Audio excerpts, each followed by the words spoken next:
Papež Frančišek je danes popoldne obhajal spomin Gospodove zadnje večerje v sprejemnem centru za prosilce za azil v kraju Castelnuovo di Porto. Gre za eno najpomembnejših tovrstnih ustanov v Italiji, ki trenutno gosti kar 892 oseb.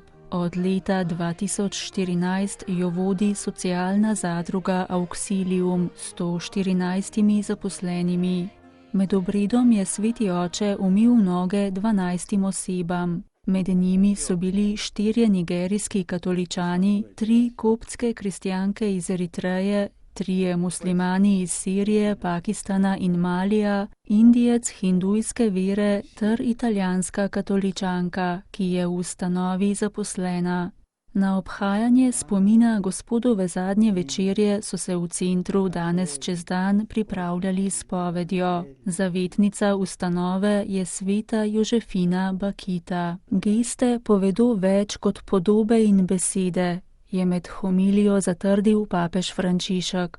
V Božji besedi med sveto mašo sta bili predstavljeni 2 gesti, kako je Jezus, ki je bil glavni, svojim umil noge, in kako je Juda Jezusa prodal za denar tistim, ki niso želeli miru. Gesti sta tudi prisotnost pripadnikov različnih verstev med mašo, kot bratje in otroci istega Boga, ki želijo živeti v miru.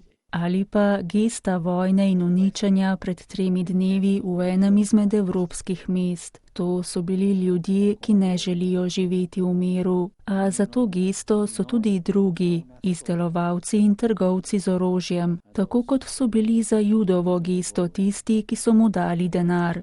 Tisti, ki si želijo kri in ne miru, ki želijo vojno, ne bratstva, vi, mi vsi skupaj, različnih verstev, različnih kultur, smo otroci istega Boga, bratje. Tam pa so ubogi tisti, ki kupujejo orožje, da bi bratstvo uničili. Danes, v tem trenutku, ko bom sam storil Jezusovo gesto in bom 12 izmed vas umil noge, bomo vsi mi storili gesto bratstva. Lahko rečemo, smo različni, imamo drugačne kulture in verstva, a smo bratje in živeti želimo v miru.